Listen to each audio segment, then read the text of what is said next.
Alright, let me set the context for the video. A movie came out a few months ago, took our whole country by storm. It had one of the best theatrical runs in the recent times, and by now it had made over 1200 crores or maybe even more. And that's amazing because it's just from the part 1. The part 2 is yet to release. In fact, it's going to release in the next couple of days. Might have been released by the time you're watching this. And even that will probably cross over 1000 crores easily now that the first part has become a national sensation. And even the second part will probably become a national sensation. I'm sure you know what I'm talking about. Let's talk about Dhurandhar. We are now just a couple of days away from Dhurandhar Part 2 The Revenge. And I know I'm very late, but I think it's never too late to share my thoughts on a film such as this one. Honestly, I watched this film almost a month late. For some reason, I didn't know how popular this film has become on social media. For some reason, my feed wasn't filled with Dhurandhar hype in the first few days. I watched a couple of photos or clips here and there, thought it was just a random gangster film. Never had I thought it's a film about espionage, that too involving an Indian spy in Pakistan. So let's rewind to the last week of December 2025. I was having my semester examinations and fed up with continuous exams. I came home, watched the trailer of Dhurandhar, and guess what? I was seated in the theater within an hour. And for the next 3.5 hours, I escaped reality. I was literally on the edge of my seat the whole time. I was intrigued. The story felt extremely engaging. Not a second I felt bored. Not 1 second. Even the songs and that little conversation between Hamza and Elena didn't feel unnecessary to me for some reason the first time. I don't know why I'm stressing this so much, but in the whole of 3.5 hours, not a single scene felt like it was unnecessary. Not a single scene felt like the movie would have been same if this one particular scene wasn't there. I didn't have a single complaint coming out of the theater. Pacing, casting, acting, dialogues, soundtrack, everything felt perfect. And you know what? I observed something new with this film, which I don't usually observe, and that's production design. We as a normal audience don't usually pay attention to the background details. Even I didn't used to pay attention to that, but that's gonna change from now. Apparently, the whole set of Liari was built in Bangkok in just 20 days. There's a guy who loves films and appreciates films so much. Stuff like this blows my mind. You know, the amount of effort and detailing that goes into making one single film makes me wonder how far the art of storytelling and filmmaking has come over the years. There are a lot of aspects about this film that I would love to talk about. I can talk about this film for hours, but let's just start with acting. I went in to watch the movie and I came out as a Ranveer Singh fan. His performance for me is the best among the cast. I love how jacked he looks, and with that long hair, absolutely loved him. Coming to Akshay Khanna, every shot of his felt like he was aura farming. There's this one particular shot that I liked. He stands covering the sun, looking down at Babu Daket. I loved that shot. In fact, I loved that whole sequence. Attacking everyone simultaneously.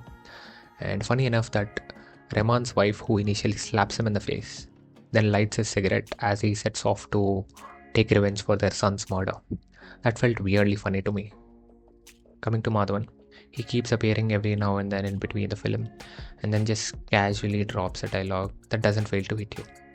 Every dialogue of his hits very hard, and for that, of course, the credit goes to the director and the writer, Aditya Dutt. The respect towards him as a director spiked out of nowhere. One of my favorite scenes that I keep going back to now that I've watched the film multiple times is SP's introduction. Hawa Hawa in the background felt perfect, and his dialogue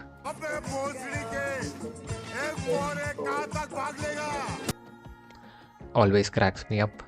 In fact, almost all of his dialogues, though serious, kind of felt sarcastically funny to me.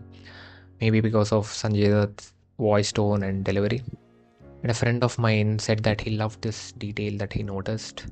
It's that SP Chowdhury actually stores the contact of Jamil Jamali as Swar Jamali.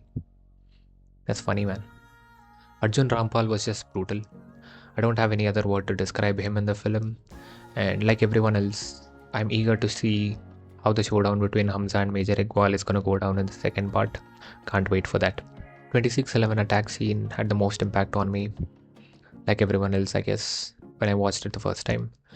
And I was blown away by Ranveer's acting in that scene. He kind of shivers and struggles to hold himself standing amongst them. And there's this one particular shot where we see blood on his hands, kind of like that depiction of sort of how he blames himself for that attack. Another particular scene that I loved is when Hamza writes Rahman Daket's name on his book and we see the background lighting change to red. When I watched it the first time, it felt super amazing. Coming to the final card scene, the title track felt perfect when it started playing in the background. I don't think I need to describe that scene. We all watched it, we all loved it.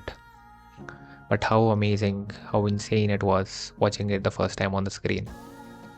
And also, I loved how Hamza establishes himself as a victim after plotting against Rahman. The music is just top notch and very addictive. I mean, it's been a long time since I heard an album where every song is a banger. Every song is amazing. I personally have been obsessed with this film and the album for almost 2 months after I watched it the first time, and I can't be more excited for the second part. We've all watched the trailer, it got tremendous response, looks out and out action and gore. For me, the hype got real when I heard this line in the trailer saying, "Ladies and gentlemen, you are still not ready for this." So yeah, can't wait to experience Hamza's, or I should say, Jaskirat's past. Before closing, there are a few things that I'd like to mention that we are all looking forward to in the second part. Firstly, obviously, the major showdown between Hamza and Major Iqbal. And following that, what will happen between Hamza and Yalina will be an interesting subplot to look forward to. And the big question, who is Badi Sab? We all want the answer for that. We're gonna get it in a few days. And also, personally, I want to see how the story is going to end, or will it end? Because there are already a few speculations going around on social media that there's going to be another part. Not sure about it, but let's see. And with that, I'll end it right here. Make sure to comment down your initial thoughts on Dhurandhar Part 1 and the upcoming Dhurandhar Part 2. Please don't post any Dhurandhar Part 2 spoilers yet, for my sake and for the audience's sake. So yeah, can't wait to witness the revenge on the screen. I'll share my thoughts on Dhurandhar Part 2 over here after watching it. I'll see you in the next one. Thank you for watching. Pakistan का मुस्तकबिल अब हिंदुस्तान तय करेगा।